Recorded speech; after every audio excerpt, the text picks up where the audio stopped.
Welcome to Author Life Podcast, where myself and guest authors share their stories, offer tips and advice, and share our writing, publishing, and marketing knowledge.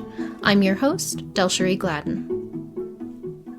Welcome, everybody, to this episode of Author Life. Today we have Nicole Chu with us, and she's going to be talking a little bit about her works and her journey as a writer. Yeah, I'm getting some feedback. Let me turn that off. But yeah, thank you so much for having me on Author Life. No problem. I'm excited to get this going again. Yeah. So kind of the way I started out, my mom read to me from a young age. So before I was even born, she was the mom reading to her tummy, and she made sure she knew that I knew was important for reading and writing. From a young age, I loved reading. I started reading really young, but she also noticed that I loved drawing. And so she bought me tons of books. We went to the library all the time. It was right down the road. But she would also encourage me to make my own books. And so some days she would give me 3 sheets of printer paper and fold it in half and some crayons and say, make something. So I was 4 years old and making little tiny books with stick figures about animals and stuff. And that kind of evolved when I was 6. They used to sell these little white make-yourself book kind of kits. And it was a white book with a bunch of pages. It had 6 colored markers in it. And it had the binding. So I would actually write out my own little stories and put them on my bookshelf with the rest of my books and be like, look, Mom, and this one's mine. So really early on, I was writing, and I'm so thankful for my mom for encouraging that. And my dad and my grandparents are also really creative, so they always enjoyed it. They would say, come here, sit down, show me your book, and I would do the little turn the page thing for them. So it's been kind of ingrained in me just growing up. Mm-hmm. Oh, that's awesome. I think that makes such a difference, especially for young kids, whether they value reading or not, is, whether they had that time with their parents or with someone who really impresses that on them, that this is an important thing to do. It's not something you have to do like in school. Mm-hmm. Yeah, and I think a good part of that was I would see them read, whether it was fiction or nonfiction. I have clear memories of my parents and my grandparents, just reading from time to time. Mm-hmm. And my mom was always good about trying to instill a balance in me early on. So I was one of the kids who had a TV in her room at a super early age, but I was always big on multitasking, so I would have the TV on, but a book in my hand. Mm-hmm. And as long as I wasn't just glued to the TV, my mom was fine with it. And there were a few times where I was just binging TV. And at that point, it would get removed for a bit, but I would keep my books. So she was like, I'll never ground you from books, but you're going to do more than just sit and watch TV all day. So I think that's good. Where now, as an adult, I can kind of have that balance and have that multitasking. Mm-hmm. Yeah, I definitely think that's important. That it's funny because it reminds me of our kids. They do the same thing. But we were the same way, I could probably still recite most of Dr. Seuss's books because we read them so many times to our kids, or Good Night Moon, or different things like that. I need to repurchase a copy. There was one book I got from a scholastic book fair. I remember I was in the 2nd grade. I was 7, and it was called Four Famished Foxes in Fosdyke. And it was this little group of foxes, and I loved it so much that I managed to memorize it. And my mom was a 3rd shift worker, so a lot of times she would have me come into the room with her, and she would say, read me a story. I read you bedtime stories. Read me one. And I was about halfway done when she realized I didn't have the book. And she was like, did you memorize that? And I was like, yeah, I read it all the time. So I think that's when she knew she had a little author on her hands pretty much. Oh, that's awesome though. Oh. So I took a little bit of a look just kind of at your website and some of what you're doing. Yeah. And it actually, it sounds like you have really meshed your enjoyment of writing with your artistic talents too. looked like some of yours kind of were in the realm of anime and that interest in that world, which actually we do a lot of anime, and especially my daughter, she's like super into it right now, and that's like all she draws. Yeah. Which is nice because we moved on from My Little Ponies finally. Oh, yeah. But so yeah, so like tell me a little bit more about like your books and kind of how and why I guess you went that direction. So, I mean, kind of what you said, it's something I grew up with. So my earliest kind of TV show memories were a little weird. I still watch like Barney and Friends and Sesame Street, but my mom would have me watch a lot of her interests. So I watched more of classic Scooby-Doo and Flintstones and Jetsons, kind of the shows she'd grown up with. And by her being in the medical field, I also actually watched a lot of medical shows growing up. So there's usually themes in my books that have hints of, you know, medical stuff and true crime. She watched a lot of true crime too. So that was kind of ingrained in me. And I would say the moment it got from, you know, here's the cartoon of the day to like, here's a series that I'm going to invest in, was when I was 8, I found a show called Sailor Moon, and I'd never seen anything like it. I didn't know what anime was, but I was like, there's something about this show I really like. And a couple of years later, I found, you know, Dragon Ball Z and Yu Yu Hakusho and all these other animes. And that's when I learned what anime was and that these are all kind of like that. And that's around the time I started writing my first series. So I'm on series 3 right now, which I'll get into, but there is a series that I wrote mainly through middle school, like I'd say 6th, 7th grade primarily. It was called The Sushi Girls. Like I've asked my mom since then for an 11 and 12-year-old. It was amazing.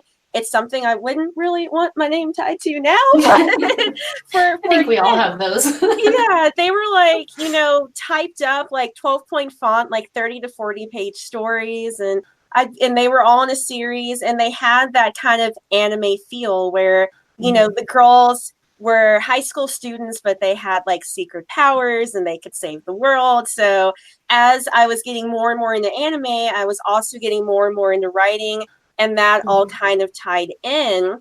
And eventually I got kind of tired of that series, and it led to my longest project to date, which was called Fab Gang. It was just a series of short stories that progressively got longer that I wrote from age 12 through age 17. And I learned to make websites young. There was this program at my school in 5th grade where we could learn to make little basic GeoCities websites. And I took that knowledge, made my own website, and I would post these stories about once a week, sometimes every other week. And what I did was I had a few original characters, but a lot were characters from different animes. So different shows that I liked. And I'm like, okay, this character's in, this character's in. And the original ones, the characters acted just like they do on TV. But as it went on, especially as I hit high school and I'm watching, you know, all these other TV shows, at that point, I still watch anime, but I was getting into more of like MTV and stuff. It started taking on those themes. So the characters had their original names, but they were becoming my own. Their appearances were changing, their personalities were changing, and it still had some of that anime feel, but more of day in the life instead of superheroes and I'm summoning this card and all of that stuff. And what it led into, because I had friends who read those all through high school and would say like, hey, it's been a week, where's the new story? I started writing one towards the end of senior year of high school, and it just kept going and going and going and going. And that actually ended up being my first novel. It was just that long. The characters had evolved enough where it's not clear that this is this person, this is this person. So some of their first names I changed all of their last names. Even some of my original characters, I changed the names so that way no one could like Google it and realize who the original characters were. And that was my first book that came out when I was 19. So it kind of stemmed into that. And there were 2 books in that series, and then just kind of life happened and I was super busy and stuff. And then I had this idea for a new series, and that started about a year and a half ago.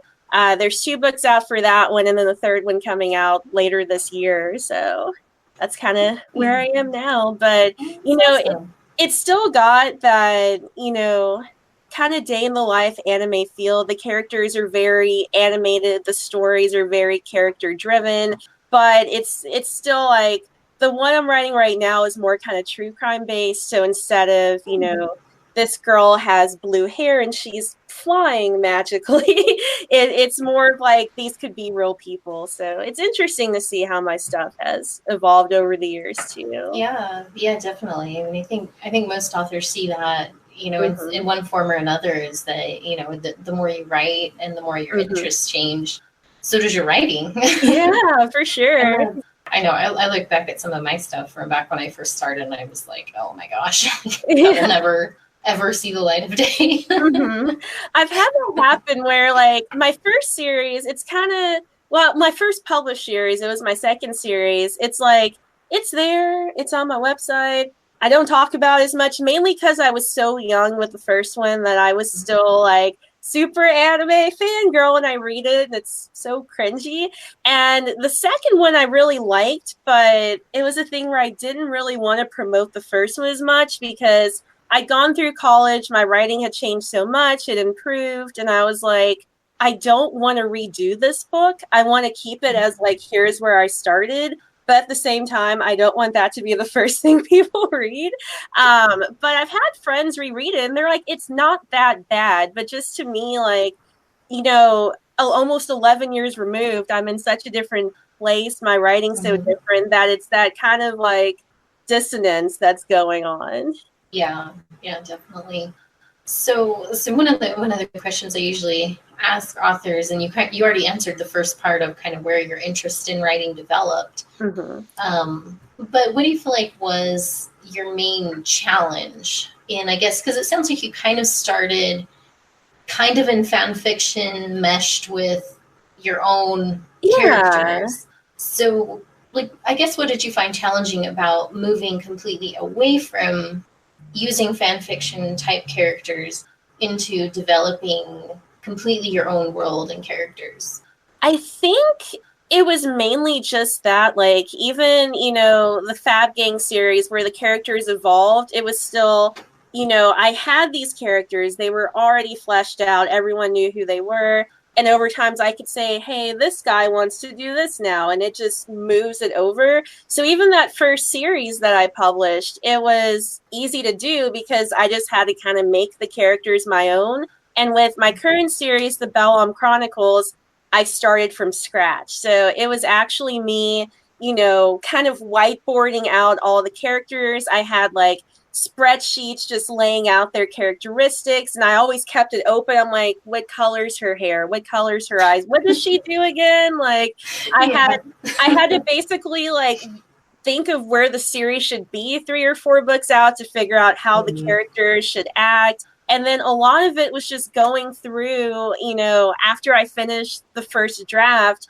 and really doing that character development, because I would say, you know, she started here, ended here, she's a lot stronger here, we need to push that throughout the book. So mainly, you know, making these characters believable, which luckily the response I've had is people like the characters, so I'm glad I won in that. But, you know, making sure they're believable, making sure people aren't like, why is this person here? What does this person do? But then also keeping that consistency. You know, the second book I have, the characters came more naturally because I'd already written 1 book with them. But I still went through after I finished the first draft and reread the first book and then immediately went into editing that first draft of the second book just to refresh my mind. Like, okay, you know, this character should be doing this character should be doing that. One example, and this is a character who's one of my favorites to write, and I've had some readers say it's one of their favorites. It's a character, his name's Edwin. He's pretty funny. He's also been through a lot of stuff. And one thing I noticed with the second book is his story was fleshed out, but in the first book, he had these really witty one-liners that would just come out of nowhere. And it's like the kind of guy where he's snarky, but you love him anyway. And that wasn't really present in my first draft. Like, I'd written the plot, he did what he had to do, but he didn't have that humor, that would come out of nowhere. So a lot of editing that first draft was saying, Edwin wouldn't just sit here and take this. Like, what comment is he going to have when they're bickering back and forth over there? And so I was doing a lot of that. The third book came even more naturally where I'm kind of getting in the groove with that. But now there are 2 more new characters. So I'm kind of in that same place of making sure they go where they want to go. So I think that's definitely the hardest. I have friends who to this day still write fan fiction. They write great fan fiction. It's one of those things people knock, but I think it's really good for, getting your writing out there and, really experiencing it and sharing it with people. But I would say it's easier in that regard because they can take the character they've seen for 300 episodes and just say, Ash Ketchum goes to the park and everyone knows how he's going to act versus I'm making this new character go to the park. What does he do at the park? Yeah. No, and that's something, when I first started writing, fan fiction was not a thing. There was nowhere to post that or share that with anybody. But I found through working with teens and writing and teaching different classes, that's actually where a lot of young writers start out now is with fan fiction. Yeah. And I think it's a great exercise because it does give you a good starting point. And especially with anime, one thing I really love about anime is that they always have really great character arcs. They put a lot of work into developing those characters. So when you're writing fan fiction, you get to start with a character that is developed and that has a real character arc that you where they started and where they end up with. And I think that is really helpful for young writers to be able to play around within that and start learning how character arcs work. Yeah. And then when they start developing their own characters,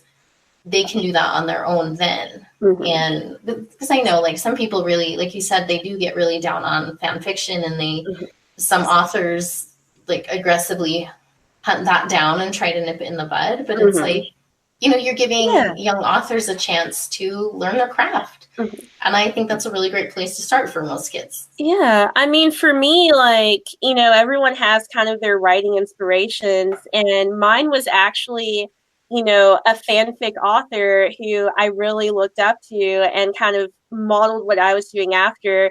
I still wish that I don't know what happened to her. She stopped writing in 2011 and just moved on with her life. But her name was Zelda. Her stuff's still online as Lovely Zelda. She never deleted it. But she was primarily a Pokemon writer, but also a Sailor Moon writer. And her art did similar to me for both series, except without mixing the characters. Where she started out, I found just her Pokemon stuff randomly. It was not really G-rated, PG-rated, but the characters are exactly how they are, with just a little of her kind of zany ideas thrown in. And she went on for 100 stories, but as they kept going, the characters started evolving to be more of who she wanted them to be. I think she was late teens, early 20s when she started. So you got to read and see these characters kind of grow and change. She was throwing in some of her own characters. She was throwing in her own ideas. By the end, you could not tell they were Pokemon characters, and they were all pretty TVMA rated. But it was I was about 13 when I found her, and I loved seeing what she was doing. She was doing the long form too, where her stuff was 40, 50 pages long. So you're going to sit down and enjoy it. And that was right when I was writing, that first series, The Sushi Girls. That's when I just started up Fab Gang. So I got a lot of influence through her, and I actually got to tell her this later, and she was super excited. And a lot of people who find her stuff and read it and then read mine, even my stuff today, can still see that influence. So, I mean, one thing I've always told people, I've had people who've said they want to be writers and they don't read. And I'm okay, that's not going to work. All. You've got to read, but really, you need to find someone who's your inspiration, especially if you're starting out, and look at what they do. Look at what stands out to you about what they do. Don't copy it, but try to take some of those themes that work and play with them. And that's going to help you to kind of further your writing as you keep going. Yeah, definitely. I think that's something anytime I work with young writers, I really try to impress is like being a critical reader and not in the sense of like critiquing people's writing, but like learning from what you're reading. Because I mean, you learn a lot, not only the structure and the grammar and different things like that. I mean, you learn so much about how to develop characters, how to create a story arc. Like, you can learn a lot of that from reading without having to, look at the little, roller coaster that you see in like every creative writing class where they, go through the steps of how to create the journey of the hero. Like, yeah, exactly. And it's like you learn that naturally from reading. And if you don't continue that, I think a lot of writers do get kind of stuck in their own ideas and their own patterns, and everything kind of starts sounding the same. Yeah. I mean, one thing I even do is I like to say, like, if I like something, what did I like about it? Like, why did I keep reading it? And if I don't, or especially if it's like a series and there's one that I'm like, it's like, what didn't stand out to me? And then that kind of sticks in my head. Like, for the second book in Bellam that just came out earlier this month, it was longer than the first one. I think it's about 75,000 words, but I actually cut out a bunch of early chapters because on my first draft read through, I was like, it's interesting to me, but it's not necessary. People are coming from the first book. They know who these characters are. It ended on like an action-packed note. Why am I slowing this down and reintroducing them all? Like, she likes to do yoga. It's like everyone knows that. They read the first book. So I was able to kind of eliminate some of those and just jump it back into the action. But there have been so many books I've read where I'm like, I should have just skipped the first 7 chapters. I didn't need that. So it kind of like ding, ding, ding in my head as I was doing my first draft. Yeah, well, that's great that you like pick up on that because I mean, I've had times where I've sent books out to beta readers, and one of my series, I actually had a beta reader who was also another author. She wrote me back after a couple days, and she just sent me like a paragraph, and she's like, "This is where the story starts. Get rid of everything else." And I was like, I read back through, and I was like, yeah, like I don't need any of this. Why am I like I said, kind of dragging it out? Yeah, and that was something that like stuck with me, and so now when I read back through, I look for that point. It's like, okay, where does this actually get interesting? And that's where it should open. So now that you are publishing books and interacting with readers more, and which has its sometimes it's pluses and minuses. What would you say has been both the best part of being a published author and the most challenging thing that you've faced? I'd say the best part is really getting my material out there. I think part of what kind of plagued me early on was the feeling like you have to go out and be the next J.K. Rowling. And so I would be like, it's not good enough. It's not good enough. And I had a friend in high school when I was publishing, the short stories every week, who was like, you've got like 40 consistent readers. You only personally know half of them. There are more readers just randomly trickling in. It's not a huge fan base, but it's still a fan base. And there are people who love it. They give you advice of like, this was good. I didn't like this one as much because of this. She was like, write for the readers you have and more readers will come. So I kind of started getting in that mindset. And I'd say that's been the best part, being able to say, this is one of my babies and I love it. And I wanted this story to be out there and now people can read it. And I'd say the worst is I still have that like, oh God, what if it's terrible moment, especially for new books. Like as soon as they come out, I go from that excitement to like, it's out there. Oh no, my career's over until I start having reviews coming in. But I love afterwards having people say, hey, I read it, I really liked this, and this. Or sometimes people surprise me. I have, just random people on my Facebook page who'll send me selfies with my book, and I'm like, oh my God, you bought it. And I love that feeling of knowing people do enjoy my work. They do go out and purchase copies, they read them, they leave reviews. So, to me, it's that feeling of knowing this is the story I wanted to tell, and it wasn't a worthless story. It was a story that people are still going to enjoy. Yeah. Yeah. Oh, I completely agree with that. And I have to say, like, that feeling when you release something new and that, like, anxiety, it never really goes away. I'd say it's pretty much always have that. I'd say it's the worst when you're already in a series, because the first book I published and then the first book in my current series, I had those jitters, but not as much, because I'm like, it's brand new. If it sucks, I'll just forget it ever happened. But once you have them out and you have people who like them, with the second one, it's like, I've got this expectation. Like, I don't want to be the author where they're like, she should have stopped 4 books ago. So it's trying to make sure, like, did it live up to the previous book? So I was happy when people started reading it and saying, I loved it. And I could kind of breathe and say, okay, it's fine. I know. I have to say, like, the last book in a series is always the most challenging for me because I'm obsessive about making sure I can leave any questions unanswered. There's no, oh, well, she forgot this or that or the other. Like, I will freeze up, and like I don't usually like get writer's block per se, but like that's when I'll struggle the most, is wrapping up a series, because I hate the idea of, like you said, being one of those authors that somebody puts the book down and goes, what the heck? I do not want that. I know, like, I've had it happen with books. The 2 main things I think of, I won't name drop them because I do love the series and I don't want to bring like negativity on them, but there were 2 TV shows that I loved all through my adolescence. They actually weren't anime shows, but they were great throughout their entire duration. They took a little bit of a break, and then they said, we're going to finish this off with a movie.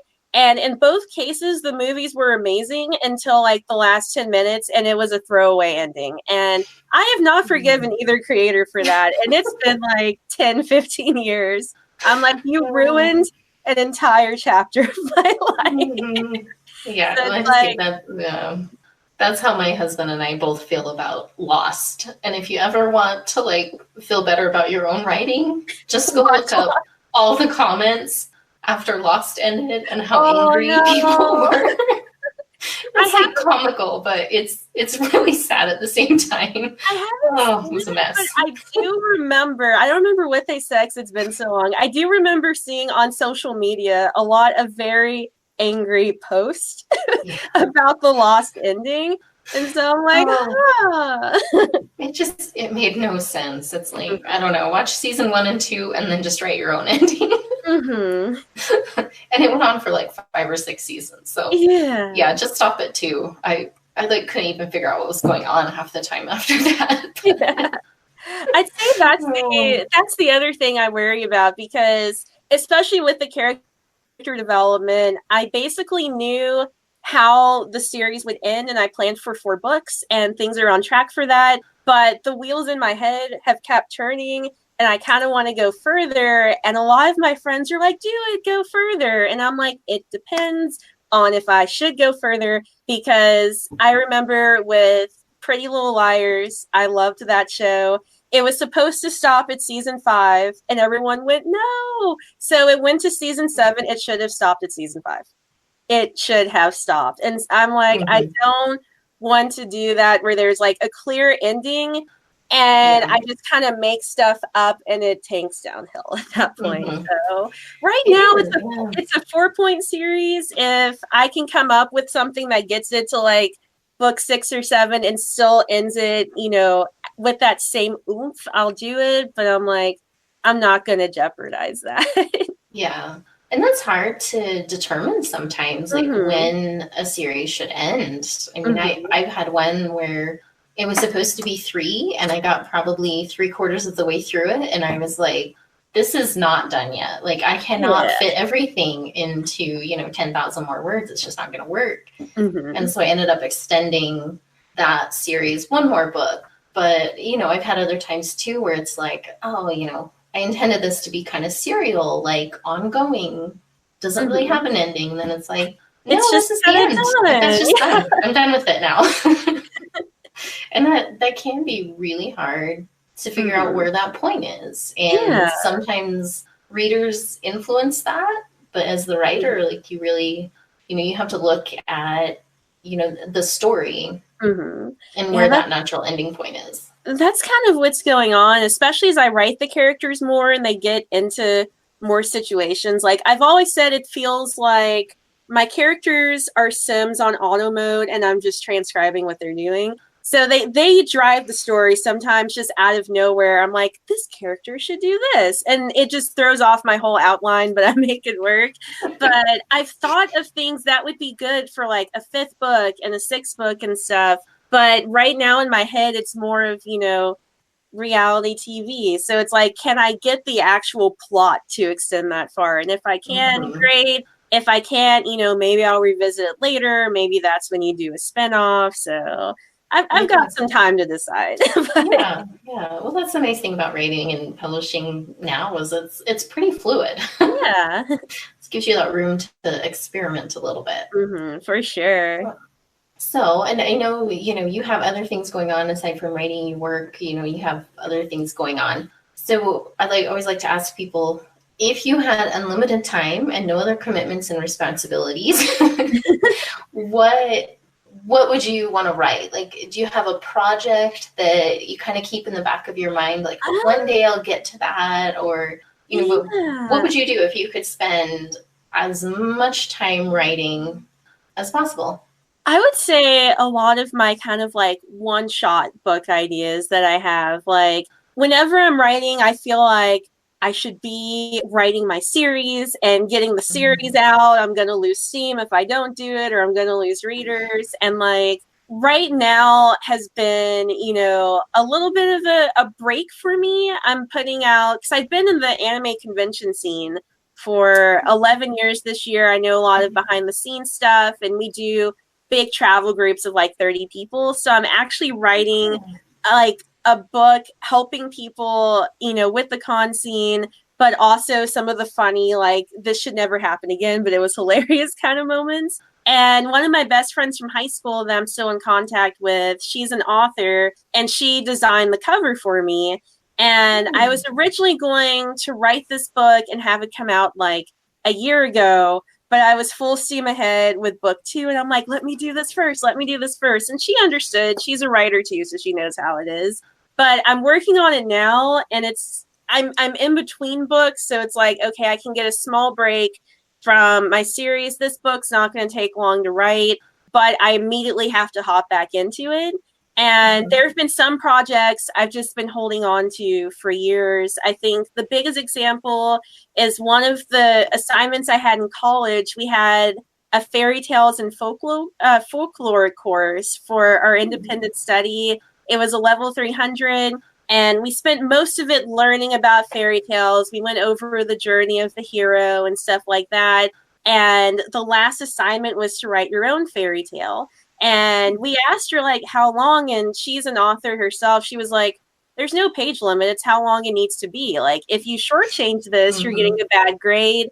And it ended up being like 40 pages long. Like, it was the longest in the class, not by much. There were a few other writers in there, but she loved it. And I loved writing it. It was like a modern day Cinderella spinoff featuring a boy instead of a girl. And there's just a lot of modern elements. And I've always wanted to turn that into like a full-fledged novel, but there's these other things going on. And there's like, one story I've had for literally 10 years that I've started and stopped. It's like my own spin on a vampire tale.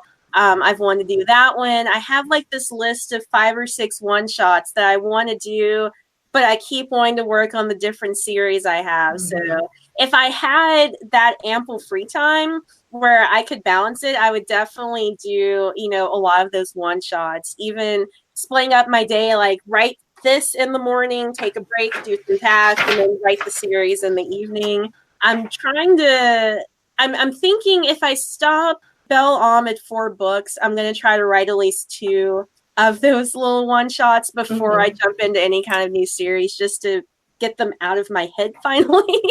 But that's definitely what I would do if I just had ample free time to write. Is, there's so much trapped up here. I need to just get it down on paper. Oh, I totally get where you're coming from. It's actually funny because I actually have this sticky note next to my computer that is a list of things that I started and have never finished that kind of similar, like they're like standalones or possibly a series that maybe I could start, but I have other series that I haven't finished yet. I have someday I'm going to get to those. There's a file, like a folder in my external hard drive called the Novel Graveyard, and it's just all of these projects that were started, never finished, and some of them have like 5 different iterations that go for like 20 pages and stop, and I'm like, one day you'll get done. One day you'll be a book.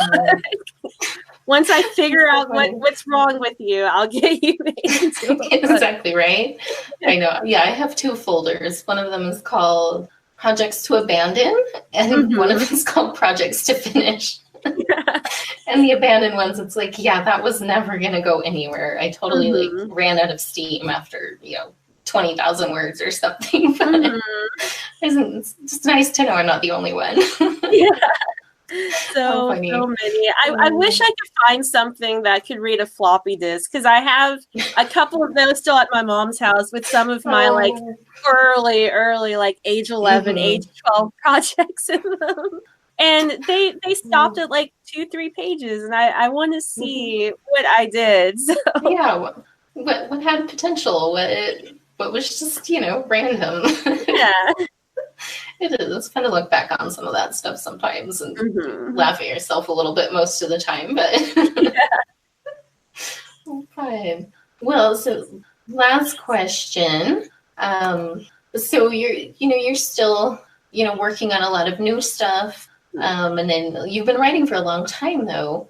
So what would you say, talking to other new or young writers? What's one piece of advice that you would give to kind of, give them a better chance to, get started and not lose steam? Because a lot of writers, have really grand aspirations and they kind of fizzle out after a while. Yeah. So, do you have anything that you would tell a young writer to kind of keep them going and keep them encouraged? I would say one thing is, find a project that you really connect with for you. One thing I had to learn, and I'm really thankful for college, I went for a communications major and I was a writing minor, and a lot of my teachers, some were traditional published, most were self-published, but they all would give us a lot of advice. And the main thing they said is write for you, don't write for anyone else. And I noticed I would do that sometimes, where I'm thinking, I can't do this because, society likes books that are like this. And I would run out of steam on those projects because I'm trying to, it's basically like a report at that point. Like, it's something that I'm trying to make. I'm not really in love with it. I'm trying to force people to like it, and they might not even like it in the end. And I've wasted all that time.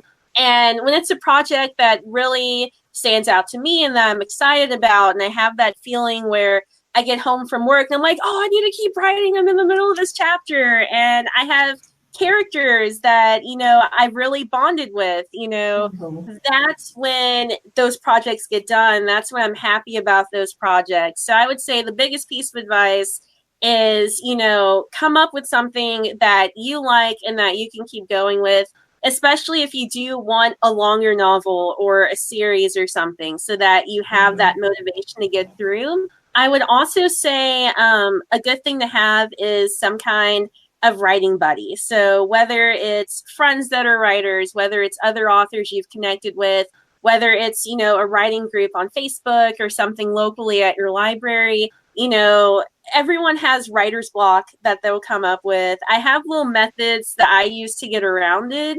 but I have to make sure it works. So kind of the main method I use, the band Gorillaz, like the animated band, they had a tell-all book come out about the band when I was in high school. And the creator said when they get stuck, what they do is put like 10 random ideas on Post-it notes and stick them on their fridge, and they throw a magnet, whatever it lands on is their next song. And so I don't go to that extreme, but if I'm stuck and it's been like a day, I think I either skip ahead and say, okay, I'm going to go ahead and do this next part and go back to it.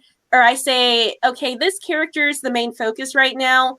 What's something that they would have randomly happen? And if I have an idea from that, I can tap in with my group and say, okay, you know these characters, you know the story. If this happens, is this too weird? Like, if this is what I'm thinking. And most of the time they're like, no, that works. Keep going, keep going. And they'll even give me some feedback and say, oh, make sure you do this too. But sometimes they're like, no, that's way too cliche. Don't ever do that. So I'd say having, people to bounce those ideas off, that really helps. There's sometimes, the person I'm talking to doesn't even really weigh in, but just being able to talk to them and me just kind of starts generating my own ideas. And it's mainly thanks for listening to me instead of thanks for talking to me. So, number one, write for you. Number two, have some kind of circle to share your stuff with, especially beta readers, different publishing techniques, finding different people to do different things, different editors. I'd say the third one is, if you want to be a writer, just write. I think the biggest kind of pitfall for me, being so young with my first series is I kind of did it and knew I had to market, but kind of expected things to just happen. And then I would see other indie authors from my hometown get started and pass me in success, like way more than I had gotten. And I asked one of them, I was like, how did you do this? And she was like, okay, you wrote one book at 18 and you waited 3 years and then you wrote another one and you hate the first one and you don't really promote them anywhere. So she was like, you're not going to get anywhere. And she was like, what I had to do was pump out 2 in my series quickly, let people know the third's coming, let them know there are 5 in the series, and then get tables at library events and author events and conventions and put my books out there and have people take pictures with me there and tag me on Instagram and Twitter. And as my name's getting out there and as people are seeing it, that's going to help generate interest. And so with this series, I've been doing a lot of that and it's helped out a lot. I've reached out to friends who I know own like local bookstores and I've done book signings at those. I've had friends, be beta readers and on day one post, hey, you've got to check out this book. It's so good, blah, blah, blah, blah, blah. I've been encouraging people to leave Amazon reviews. Before I would just be like, oh, one appeared. Now I'm like, if you read this, leave a review. Like, it can be like 3 or 4 stars. I don't care. Just leave a review so people can see people bought it. And, doing that, I'm gaining a lot more traction. So I'd say that's the third most important thing. Don't just write one and sit on it and kind of wait for something to happen. People want to see, they're going to invest their time to something worthwhile. So, hit the ground running, whether it's a series or just a second book, get that second one out. That's going to allow you to start getting those tables because you got at least 2. And a lot of libraries will let you do free events. And, a lot of local bookstores want you to come in because you're driving in more traffic. So, don't be afraid to reach out to people and, say, hey, let me help you. You help me. And that's going to get your book out. And I'd say the fourth and last point, when you're doing any kind of event like that, have something to make your table stand out. I know for me, when I go to a convention, whether people are selling books or shirts or crafts they've done or jewelry, if it's just someone sitting at their table playing on their phone and it's just, here's my stuff, I might glance at it, but I keep walking. But the booths where they've got a speaker and they've got rave music playing and they've got a big poster, and as you walk by, they're like, hey, come check out my stuff. I'm going to come over.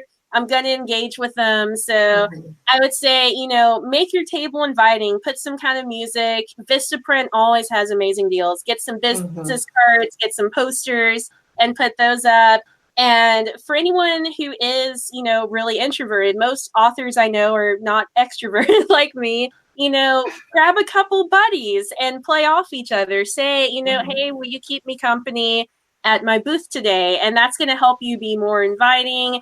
If you've got an extroverted friend, they'll call the people over for you to help them out.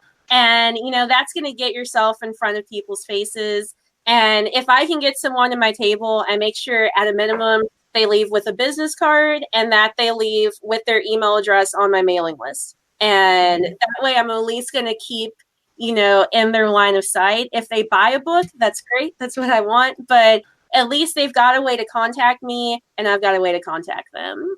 And I would say everything you just thought about, especially doing like events or conventions. I mean, I think the same thing applies to how you interact online. Yeah. So much of marketing for books, you know, it's online, it's digital, especially like for people who are in smaller towns and don't have access to a lot of like in-person type things. But it's the same, you know, it's building that community, building a loyal fan base, you know, having consistent interactions to where, you know, they know you're there and you're invested. So then they become invested. Like they want to be your friend.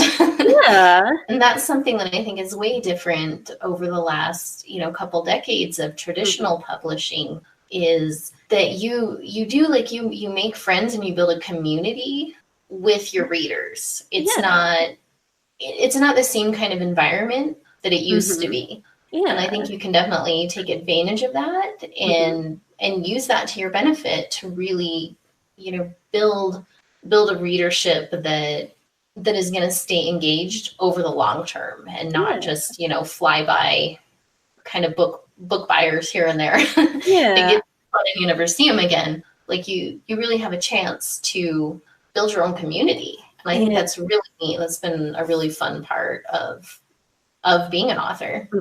I'd say, like, I mean, even just me personally thinking of readers I enjoy, you know, I'd say up to like 10 years ago, it's like, if you like a book, unless they're a fan fiction author, you have no chance of talking to them. And even a lot of times the ones who are posting fan fiction, you don't have a way to contact them. Like after reading her stuff for, I'd say 6 years, that's how long it took me to finally talk to Lovely Zelda and say, you've been like my biggest inspiration.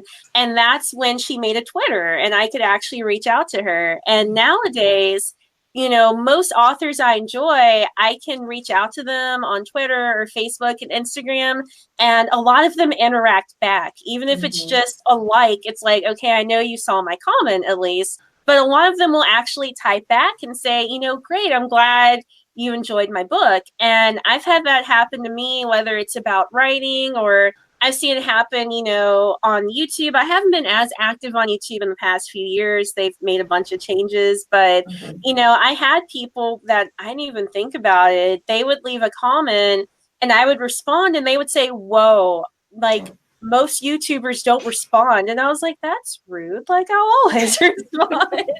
So, you know, it's really interesting how now with social media, you've got that communication aspect. And I could actually reach out to people and say, you know, hey, thanks for posting, you know, a link to my book. You know, that was really cool. And they can talk to me about what they enjoyed about it.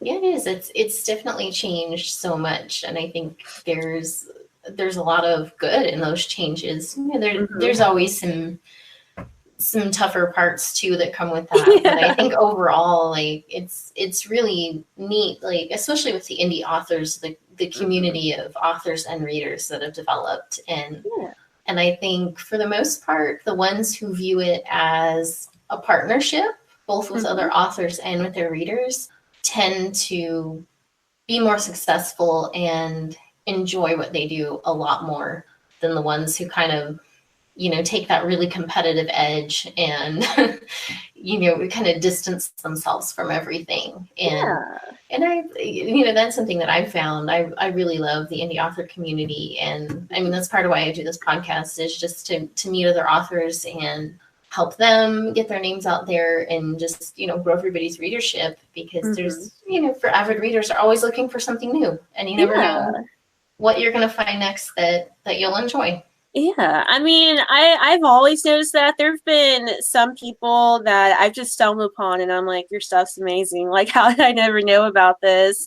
And, I guess this is something I would give, since we mentioned like social media can have some negative effects. I guess this is a piece of advice I would give to writers as well, is not everyone likes everything. So, if someone gets like their first bad review, or even if it's like their mom or someone, like luckily my mom likes my writing, but even if it's like their mom who's like, I hate this, it's like, remember that there are people who hate Lord of the Rings and Harry Potter and Star Wars and, Stephen King books and everything, like these big names. There are people who don't like it. So I always try to make sure people know, especially when they're starting, like, if someone just doesn't like your writing, like if they're mean about it, they're probably just trying to troll you for a reaction. But if they're just like, this isn't my cup of tea, it's okay. There are people who are going to love it. There are people who aren't going to love it. Like, everyone has their taste. So, I would say, keep that in mind. And if there is an author whose work you enjoy, reach out to them, let them know. A lot of times when I do that, like, that creates that partnership where they're like, okay, I'm going to share a review of your book. You share a review of my book, and we help each other out. We get each other's audiences. So, be friends with other authors. Yes. It's definitely to your benefit. Okay. Well, that was my last question. So I'll just kind of give you a minute if you want to kind of just let readers know where they can find you and your newest release. I know you just had a book come out pretty recently. Yeah. So just take a couple minutes and just let readers know where they can find you and what to look for. Sure. So my handle is the Angie Chu on pretty much everything. So I've made it kind of easy. So I have my website, theangiechu.net. And I, have information about my books on there. So all the books, including the ones coming out. I write articles, usually bi-weekly, and I post those on there as well. And if you guys like true crime, I also have a true crime podcast that I run with my best friend. And those are posted on there as well. So that's kind of my hub for like all my creative projects, to make them easier to find. And they're links to the books and the podcast on there too. So theangiechu.net's probably the easiest way to find what I do. For interacting with me, I'd say Facebook, Twitter, and Instagram are the best with that. I'm responsive on all of those. Again, just the Angie Chu for the handle. My public Facebook page is pretty easy to find. It's different than my pen name, but my first and middle name are the same. So if you're not a creeper and you want to add me on that, I'm fine with it if you locate that page. But in general, stick with the Angie Chu, like, actual Facebook page. I've got my Belle Chronicle series right now. It's got, murder mysteries and kidnappings and romance and these crazy hippies that live in this little creative suite by themselves. So, I definitely am excited to see where that's going to go. The first book, Down the River, came out last May. The second book, Reaper's Creek, came out almost 3 weeks ago. So it's still very new. So that one, is out. The third one, Beneath the Mountain Moon, will be out this summer. And then early next year is when we're planning on Georgia Wants to Play. And right now that's the end. So I'll let you guys know if there's more, but right now that's the end. And then the one shot that I mentioned I'm working on right now, that one is called Bad Con Adventures. It's going to be nonfiction. And if you guys are wanting to either go to anime conventions and learn what to do and what not to do, or if you just want to laugh at some of the misadventures I've had over the past 10 years, it's going to be great for that. And I guess the last thing I'll plug for Bad Con Adventures, the cover artist is Dandy Serenity. She's one of my best friends from high school, and we've kept in touch all these years. She's got her own website with a lot of artwork. She does Twitch streams and her own Redbubble page. And I think this is the second book she's done a cover for. She also has 3 books of her own released just under her name, Dandy Serenity. And she's also got her artwork on an indie music album from about a year ago. So she's helping me out with the cover, so I definitely want to mention her as well. But again, to really find anything about me, it's the Angie Chu, and I love hearing from everyone. So I always say never be afraid to reach out, even if it's just hi. I'll say hi back and see what you're up to. Well, awesome. Well, thank you so much for coming on today. It was great to meet you and get to know a little bit more about your books and your writing journey. And yes, so please, anyone who listened, and this will also go up on YouTube later, permanently rather than live, and then on the Author Life podcast. But yeah, check out Angie Chu and what she's been doing, and connect. But thank you so much. Thank you so much for having me. This was great.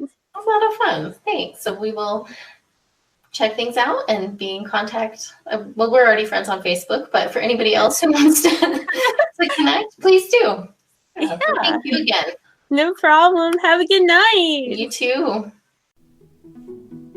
Thanks again for listening to Author Life Podcast. For more information on the podcast or guest authors, check out the links in the show description.